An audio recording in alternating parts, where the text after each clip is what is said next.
Hi dears, welcome back to my YouTube channel. ഇന്നത്തെ video എന്ന് പറയുന്നത് ഒരു സ്പെഷ്യൽ വീഡിയോ ആണ്. അതിൻ്റെ ഒന്നാമത്തെ കാരണം എന്ന് പറയുന്നത് നമ്മൾ ഓണം വരുമല്ലേ. അപ്പോൾ ഓണം എന്ന് പറയുമ്പോൾ നമ്മുടെ മനസ്സിൽ ഫസ്റ്റ് വരുന്നത് പൂക്കളാണല്ലോ. അപ്പോൾ പൂക്കൾ ഒരു പൂവിൻ്റെ ഒരു ഡിസൈൻ നമ്മൾ എംബ്രോയ്ഡറി ചെയ്തെടുക്കാനായിട്ട് പോവുകയാണ്.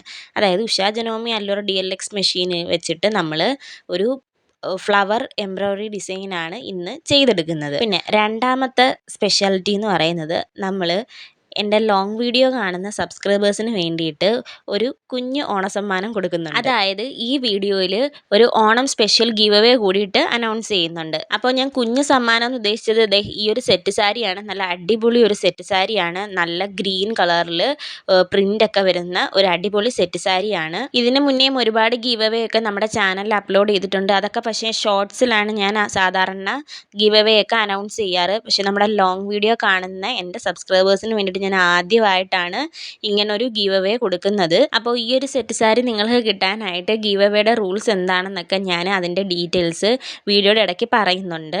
അപ്പോൾ വീഡിയോ നിങ്ങൾ സ്കിപ്പ് ചെയ്യാതെ ഫുള്ളായിട്ട് കാണുക. ഇനി ഉഷാ ജനോമി അല്ലൂർ DLX മെഷീൻ വെച്ചിട്ട് മെഷീൻ എംബ്രോയ്ഡറി ചെയ്തെടുക്കുന്നത് എങ്ങനെയാണെന്ന് നോക്കാം.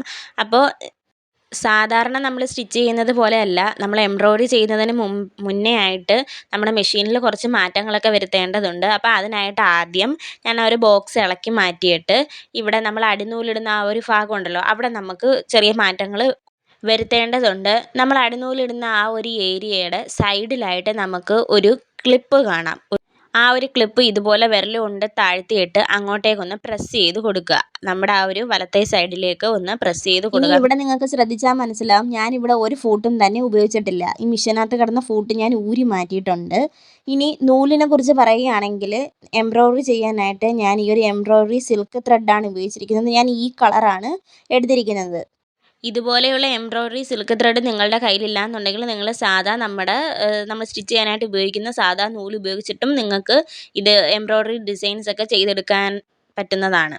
ഇവിടെ അടിനൂലായിട്ടും ഞാൻ ചുറ്റിയെടുത്തിരിക്കുന്നത് ഇതേ സെയിം സിൽക്ക് ത്രെഡ് തന്നെയാണ്.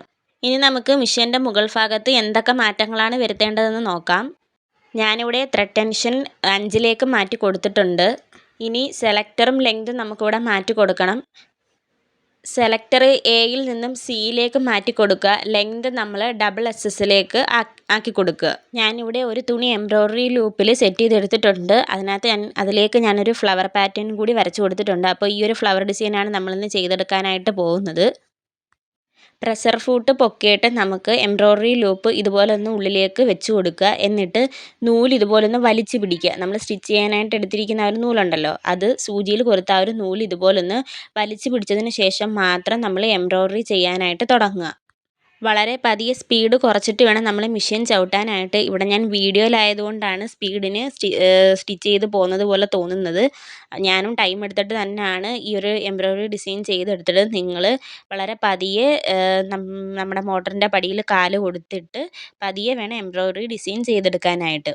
നമ്മൾ വരച്ചിട്ട ആ ഒരു ഫ്ലവർ ഉണ്ടല്ലോ, അതിൻ്റെ ആദ്യത്തെ ആ ഒരു ഇതളിൻ്റെ പാറ്റേൺ ഉണ്ടല്ലോ, അതിലൂടെ നമ്മൾ ആദ്യമേ ഇതുപോലെ സ്റ്റിച്ച് ചെയ്ത് വരിക. അങ്ങനെ ആ ഒരു ഇതൾ നമ്മൾ ഫുള്ള് സ്റ്റിച്ച് ചെയ്ത് കംപ്ലീറ്റ് ആക്കിയതിന് ശേഷമാണ് നമ്മൾ അതിൻ്റെ അകത്ത് ഫുള്ള് നമ്മൾ ഫില്ല് ചെയ്ത് കൊടുക്കുന്നത്. അപ്പോൾ കഴിഞ്ഞ വീഡിയോസിലൊക്കെ, അതായത് നമ്മൾ എംബ്രോയ്ഡറി ആയിട്ട് ബന്ധപ്പെട്ടിട്ട് കഴിഞ്ഞ വീഡിയോസിലൊക്കെ നമുക്ക് വന്ന കമൻറ്റുകളാണ് പൂവിൻ്റെ ഉള്ളിൽ ഫില്ലിങ്സ് എങ്ങനെ ചെയ്തെടുക്കാം എന്നതിനെ പറ്റിയിട്ട്. അപ്പോൾ ആ ഒരു ഫില്ലിങ്സ് എങ്ങനെ ചെയ്തെടുക്കുന്നതെന്ന് ഈ ഒരു വീഡിയോയിൽ നമ്മൾ കാണിക്കുന്നുണ്ട്. അങ്ങനെ ഒരു ഇതളിൻ്റെ ബോർഡർ ഭാഗം നമ്മൾ സ്റ്റിച്ച് ചെയ്തെടുത്ത് കഴിഞ്ഞു. ഇനി നമുക്ക് ബാക്കി ഉൾവശം നമ്മൾ ഇതുപോലെ ഉള്ളിലേക്ക് ഇതുപോലെ വീണ്ടും സ്റ്റിച്ച് ചെയ്ത് കൊടുക്കുക.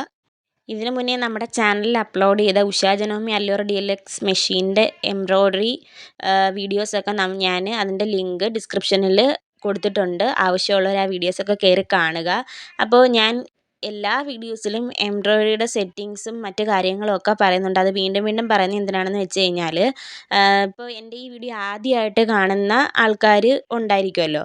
അപ്പോൾ ഇതിന് മുന്നേ നമ്മുടെ ചാനലിൽ അപ്ലോഡ് ചെയ്ത വീഡിയോസ് കണ്ടിട്ടുള്ളവർക്ക് വീണ്ടും ഇത് കേൾക്കുമ്പോൾ ഒരിത് തോന്നും. അത് നമ്മൾ വീണ്ടും പറയുന്നത് എന്താണെന്ന് വെച്ച് കഴിഞ്ഞാൽ, ആദ്യമായിട്ട് കാണുന്ന ആൾക്കാർക്ക് കൂടിയിട്ട് മനസ്സിലാവണമല്ലോ. അപ്പോൾ അതിന് വേണ്ടിയിട്ടാണ് നമ്മൾ വീണ്ടും വീണ്ടും ഈ ഒരു കാര്യങ്ങൾ ഇങ്ങനെ റിപ്പീറ്റ് ചെയ്ത് ഓരോ വീഡിയോയിലും പറഞ്ഞുകൊണ്ടിരിക്കുന്നത്. അങ്ങനെ നമ്മൾ പൂവിൻ്റെ ഒരു ഇതൾ ഏകദേശം ഇവിടെ കംപ്ലീറ്റ് ചെയ്തെടുത്തിട്ടുണ്ട്. ഇനി രണ്ടാമത്തെ ഇതളിൻ്റെ ബോർഡർ ഭാഗം ഞാനിവിടെ സ്റ്റിച്ച് ചെയ്ത് കഴിഞ്ഞു. വീണ്ടും അതിൻ്റെ ഉള്ളിൽ ഫില്ലിങ്സ് എങ്ങനെയാണ് സ്റ്റിച്ച് ചെയ്യുന്നതാണ് ഞാനിപ്പോൾ കാണിക്കുന്നത്. അപ്പോൾ എപ്പം നിങ്ങൾ സ്റ്റിച്ച് ചെയ്ത് തുടങ്ങിയാലും നൂല് ഇതുപോലെ വലിച്ചു പിടിച്ചതിന് ശേഷം മാത്രം നിങ്ങൾ സ്റ്റിച്ച് ചെയ്ത് തുടങ്ങുക. കണ്ടില്ലേ, ബാക്കി ഫില്ലിങ്സ് നമ്മളും ആദ്യം എങ്ങനെയാണോ ബോർഡർ ലൈൻ സ്റ്റിച്ച് ചെയ്തത് അതേപോലെ തന്നെയാണ് നമ്മുടെ ആ ഒരു ഉള്ളിലും വീണ്ടും നമ്മളിങ്ങനെ റിപ്പീറ്റ് ചെയ്ത് സ്റ്റിച്ച് ചെയ്ത് കൊടുത്തുകൊണ്ടിരിക്കും. അങ്ങനെ സ്റ്റിച്ച് ചെയ്താണ് നമ്മൾ ആ ഒരു ഫ്ലവറിൻ്റെ ആ ഒരു ഇതളിൻ്റെ ഫില്ലിങ്സ് ഫുള്ള് ചെയ്തെടുക്കുന്നത്. അത്യാവശ്യം നല്ല പെർഫെക്ഷനും നീറ്റോടും കൂടിയിട്ട് നമുക്ക് ഈ ഒരു ഫ്ലവർ ചെയ്തെടുക്കാനായിട്ട് പറ്റുന്നുണ്ട്. ഇനി നമ്മൾ സ്റ്റിച്ച് ചെയ്ത് തുടങ്ങുമ്പോൾ ഇതുപോലെ എക്സ്ട്രാ കിടക്കുന്ന നൂലൊക്കെ ഒന്ന് കട്ട് ചെയ്ത് കൊടുക്കണം. ഇല്ലാന്നുണ്ടെങ്കിൽ നമ്മൾ സ്റ്റിച്ച് ചെയ്ത് വരുന്ന വഴി ഇടയ്ക്ക് കയറി കുരുങ്ങും. അതുകൊണ്ട് അന്നേരമുള്ള ആ ഒരു നൂല് അങ്ങ് കട്ട് ചെയ്ത് മാറ്റി കൊടുക്കുക. ഞാനിവിടെ മൂന്നാമത്തെ ആ ഒരു ഇതളിൻ്റെ ബോർഡർ ലൈൻ ഇതുപോലെ സ്റ്റിച്ച് ചെയ്ത് കൊടുക്കുകയാണ്. ഇതുപോലെയുള്ള ഫ്ലവേഴ്സൊക്കെ നമ്മൾ സ്വന്തമായിട്ട് എംബ്രോയ്ഡറി ചെയ്ത് അത് സ്റ്റിച്ച് ചെയ്ത്, പ്രത്യേകിച്ച് നമ്മൾ ഓണത്തിനൊക്കെ നമ്മൾ മെറ്റീരിയലൊക്കെ എടുത്തിട്ട് ഇതുപോലുള്ള ഡിസൈൻസൊക്കെ ചെയ്തിട്ട് സ്റ്റിച്ച് ചെയ്ത് നമ്മൾ സ്വയം ഇടുക, അല്ലെന്നുണ്ടെങ്കിൽ നമ്മുടെ കുട്ടികൾക്കോ ഒക്കെ നിങ്ങൾക്ക് നിങ്ങളുടെ കൈ കൊണ്ട് തന്നെ എല്ലാ കാര്യങ്ങളും ചെയ്ത് ഇട്ട് കൊടുക്കാവുന്നതാണ്. ഈ ഒരു പൂവിൻ്റെ ഡിസൈൻ തന്നെ ചെയ്തെടുക്കണമെന്നില്ല. നമുക്ക് എളുപ്പത്തിൽ ചെയ്തെടുക്കാൻ പറ്റുന്ന മറ്റ് എംബ്രോയ്ഡറി ഡിസൈൻസിൻ്റെ വീഡിയോസ് ഞാൻ ഇതിന് മുന്നേ തന്നെ ചാനലിൽ അപ്ലോഡ് ചെയ്തിട്ടുണ്ട്. കാണാത്തവരൊക്കെ കയറി കാണുക. അതിൻ്റെ ലിങ്ക് ഞാൻ താഴെ ഡിസ്ക്രിപ്ഷനിൽ കൊടുത്തിട്ടുണ്ട്. അങ്ങനെ നമ്മുടെ ഫ്ലവർ ഏകദേശം ഇവിടെ കംപ്ലീറ്റ് ആവാറായിട്ടുണ്ട്. ഇനി ഇതിനകത്തേക്ക് നമുക്ക് ഒരു സ്റ്റെമ്മും ഒരു ലീഫും കൂടിയിട്ട് ഞാൻ ചെയ്ത് കൊടുക്കുന്നുണ്ട്. അങ്ങനെ ഇവിടെ നമ്മൾ ഫ്ലവർ ചെയ്തെടുത്തിട്ടുണ്ട്. അത്യാവശ്യം നല്ല നീറ്റോടും പെർഫെക്റ്റോടും കൂടിയിട്ട് നമ്മൾ ആ ഒരു ഫ്ലവർ ഇവിടെ കംപ്ലീറ്റ് ചെയ്തെടുത്തു. എക്സ്ട്രാ കിടക്കുന്ന നൂല് ഞാൻ ഇതുപോലെ കട്ട് ചെയ്തൊക്കെ എടുത്തിട്ടുണ്ട്. ഇനി ഈ ഒരു പൂവിൻ്റെ സ്റ്റെമ്മും ലീഫും ചെയ്തെടുക്കാനായിട്ട് ഞാൻ ഈ ഒരു ഗ്രീൻ കളറ് സിൽക്ക് എംബ്രോയ്ഡറി ത്രെഡാണ് ഉപയോഗിച്ചിരിക്കുന്നത്. ഞാൻ മുകളിലും അടിനൂലിലും ഞാൻ ഇതേ സെയിം ത്രെഡ് തന്നെയാണ് ഉപയോഗിക്കുന്നത്. നിങ്ങളുടെ കയ്യിൽ ഈ ത്രെഡ് ഇല്ലാന്നുണ്ടെങ്കിൽ നമ്മുടെ ഗ്രീൻ കളർ കോട്ടൻ്റെ സാധാ നൂലുണ്ടല്ലോ, ആ നൂല് ഉപയോഗിച്ച് വേണമെങ്കിൽ നിങ്ങൾക്ക് ഇതുപോലെ എംബ്രോയ്ഡറി ചെയ്തെടുക്കാം. ഈ സ്റ്റെമ്മും ലീഫും ചെയ്യാനായിട്ട് ഞാനിവിടെ സെലക്ടർ സിക്കും ബിക്കും ഇടയിലേക്കാക്കി കൊടുത്തിട്ടുണ്ട്. ലെങ്ത് നമ്മൾ ഡബിൾ എക്സസിൽ തന്നെയാണ് വെച്ചിരിക്കുന്നത്. ത്രെഡ് ടെൻഷനും 5 തന്നെയാണ് വെച്ചിരിക്കുന്നത്. സെലക്ടർ മാത്രമേ നമ്മളിവിടെ മാറ്റി കൊടുക്കുന്നുള്ളൂ. ഇനി സെലക്ടർ നമ്മൾ മാറ്റി കൊടുത്തിട്ട് നമുക്ക് സ്റ്റെമ്മ് സ്റ്റിച്ച് ചെയ്തെടുക്കാം. നമ്മൾ ഈ സെലക്ടർ മാത്രം ചേഞ്ച് ചെയ്ത് കൊടുക്കുന്നത് എന്തിനാണെന്ന് വെച്ച് കഴിഞ്ഞാൽ, നമ്മൾ ആ സെലക്ടർ സിക്കും ബിക്കും ആക്കി വെക്കുമ്പോൾ ആ ഒരു സ്റ്റിച്ചിൻ്റെ ആ ഒരു വീതി ഉണ്ടല്ലോ, അത് നമുക്ക് കുറഞ്ഞ് കിട്ടും. നമ്മൾ കറക്റ്റ് നമ്മൾ സീലാ വെക്കുന്നതെന്നുണ്ടെങ്കിൽ നമുക്ക് വീതിയോട് കൂടിയിട്ടുള്ള സ്റ്റിച്ചായിരിക്കും കിട്ടുന്നത്. അതേസമയം സെലക്ടർ സിക്കും ബിക്കും ഒക്കെ ഇടയിൽ വെച്ച് കഴിഞ്ഞാൽ നമുക്ക് വീതി കുറഞ്ഞ് കിട്ടും. നിങ്ങൾക്ക് ആ ഒരു വ്യത്യാസം ഈ ഒരു സ്റ്റിച്ച് കാണുമ്പോൾ തന്നെ മനസ്സിലാവും. ഞാൻ ആ ഒരു സ്റ്റെമ്മ് സ്റ്റിച്ച് ചെയ്തപ്പോൾ കണ്ടില്ലേ, അതൊരു വീതി കുറഞ്ഞ്, നമ്മളെ സാധാരണ സ്റ്റെം എങ്ങനെയാണോ ഇരിക്കുന്നത് അതുപോലെ വീതി കുറഞ്ഞിട്ടുള്ള സ്റ്റിച്ചാണ് വീണുകൊണ്ടിരിക്കുന്നത്.